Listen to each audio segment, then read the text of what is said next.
अहिल्याबाई गांव गरीब पार्टी से लड़िए। विश्राम पाल धनगर आपकी लड़ाई लड़ना चाहते हैं और निस्वार्थ भाव से। हमारे अंदर ये भावना है कि यदि आप सब लोग मेरा सपोर्ट करेंगे, मेरा साथ देंगे, तो आपकी लड़ाई मैं ज़बरदस्त लड़ूंगा, निस्वार्थ भाव से लड़ेंगे। और आने वाले समय में इसकी लड़ाई लड़ने के लिए मैं सड़कों पर उतरेंगे। आज के जो नेता हैं, जैसे कि विपक्षी पार्टियां हैं, जैसे कि अखिलेश जी है, मायावती जी हैं, ये सब लोग चुप्पी साधे हुए बैठे हुए हैं, क्योंकि ये लोग आप लोगों की आवाज़ ही नहीं उठा पा रहे हैं। अगर ये लोग आपकी आवाज़ उठाते तो आज ये भारतीय जनता पार्टी मनमाने ढंग से जो है अपनी ये राजनीति नहीं करते, आपके हक और अधिकार को नहीं ख़त्म कर पाते। ये जैसे कि अखिलेश जी हैं, वो कहते हैं कि हम जो है पिछड़ों की आवाज़ उठाते हैं और दलितों की आवाज़ उठाते हैं। अखिलेश जी अपने को स्वयं सवर्ण किसी से कम नहीं समझते हैं। वो पहले वाली इनकी पार्टी नहीं, नेताजी मुलायम सिंह जी वाली, वो संघर्ष करके ज़मीनी नेता थे और आए थे और पिछड़ों की, दलितों की, असहायों की आवाज़ उठाए और उनकी लड़ाई लड़े। लेकिन अखिलेश जी इस पर ज़रा से ध्यान नहीं दे रहे हैं। केवल वो अपने भाषण से और पेपरों में और ज़मीन पर उतरना नहीं चाहते हैं। तो साथियों, आप सब लोगों से हमारा यही निवेदन है कि आप सब लोग स्वयं इस पर विचार करिए और अहिल्याबाई गांव गरीब पार्टी से जुड़िए। आपकी लड़ाई पूर्णतया मैं लड़ूंगा। कारण ये पड़ जाता है, ये सब लोग डरते हैं क्योंकि ये मुख्यमंत्री रह चुके, सरकार चला चुके हैं, चाहे बहन कुमारी मायावती जी हो, चाहे अखिलेश जी हो। लेकिन विश्राम पाल धनगर ऐसा व्यक्ति है, वो किराए के मकान में रहता है। उसके पास कौन सी ऐसी स्थिति है कि जो मोदी जी, योगी जी उसको जो है सीबीआई जांच करेंगे। हम पूरी तुम्हारी लड़ाई लड़ेंगे, आर पार की लड़ाई लड़ेंगे और आपके हक और अधिकार दिलाकर रहेंगे। साथियों, आप सभी लोगों से हमारा यही निवेदन है कि आप सब लोग आप अपने मन में सोच लीजिए कि हमें अपने बच्चों को आगे बढ़ाना है, अच्छी शिक्षा दिलाना है। तो ये छोटे छोटे जो लुभावने ये योगी जी और मोदी जी आपको लालच दे रहे हैं, उससे आप सब लोग बिल्कुल अलग हो जाइए। अपने बच्चों के अधिकार की लड़ाई के लिए मेरा साथ दीजिए। और कोई भी मेरे अंदर लालच नहीं है कि मैं मंत्री बनूंगा, मैं विधायक बनूंगा, मैं मुख्यमंत्री बनूंगा।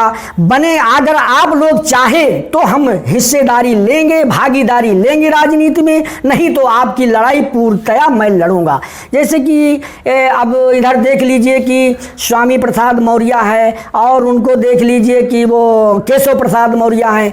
अब ये सब लोग जो है केवल निजी स्वार्थ के लिए, अपनी कुर्सी बचाने के लिए वहाँ पर ये बोल भी नहीं पा रहे हैं। आप लोगों के विषय हक के अधिकार की लड़ाई नहीं लड़ पा रहे हैं। वो जानते हैं कि यदि हम अपने पिछड़ों की आवाज़ उठाएंगे, दलितों की आवाज़ उठाएंगे, शिक्षा की बात उठाएंगे, तो हमको जो है पार्टी से निकाल दिया जाएगा और मैं मंत्री के पद से हट जाऊँगा।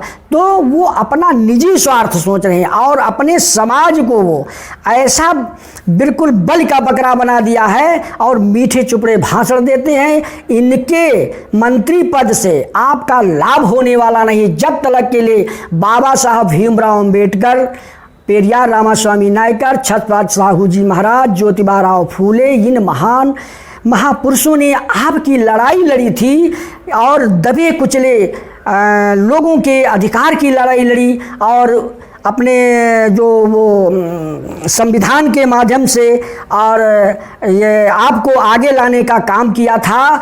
बैसाखी के रूप में आपको जो है संविधान में आरक्षण का एक दर्जा दिया गया था कि इस आरक्षण के माध्यम से आप सब लोग आगे बढ़ेंगे। आगे बढ़ करके आपको शिक्षा से शैक्षिक, सामाजिक, आर्थिक, राजनैतिक और सांस्कृतिक इन पांचों बिंदुओं में जो समाज जिस बिरादरी के लोग पीछे हैं, तो संविधान में ऐसी व्यवस्था बाबा साहब ने की थी कि उस व्यवस्था से, आरक्षण से आप सब लोग आगे बढ़ जाएंगे। आगे बढ़कर भाई अच्छी शिक्षा मिल जाएगी और जब शिक्षित हो जाएंगे तो आप अपना हक और अधिकार जान जाएंगे और नौकरियों में आगे जाएंगे और उसके बाद में फिर समाज में बराबर का हक और सम्मान मिलेगा।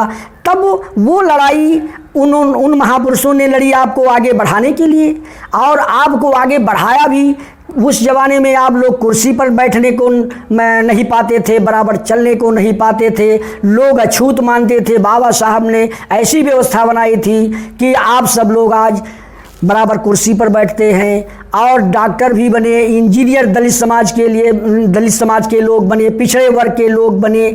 आज इस भारतीय जनता पार्टी ने उसको अच्छा नहीं लग रहा है कि चमार बिरादरी के कुर्सी पर बैठे, गड़रिया समाज के कुर्सी पर बैठे, मौर्य समाज के कुर्सी पर बैठे, दरोगा बने, येसो बने, डीएम बने और कप्तान बने, मुख्यमंत्री बने। ये लोग नहीं चाहते। ये आरएसएस के जो वो मनुस्मृति के आधार पर आरएसएस सबको ले जाना चाहती है, सबको वाह आडंबर में गुमराह करना चाहती है। आप सब लोग इससे दूर हो जाइए, और जब तक के लिए बाबा साहब के विचारों पर आप नहीं चलेंगे, बाबा साहब की नहीं मानेंगे, पेरियार रामास्वामी साहब की नहीं मानेंगे, छत्रपति साहू जी की नहीं मानेंगे, उनके विचारों पर नहीं चलेंगे, तब तक के लिए आप सब लोग पीछे रहेंगे, आपके बच्चे बर्बाद हो जाएंगे। आने वाली पीढ़ी आपसे सवाल करेगी कि आप सब लोग हमारे लिए क्या लड़ाई लड़ी, और इस भारतीय जनता पार्टी को आप सब लोगों ने बनाया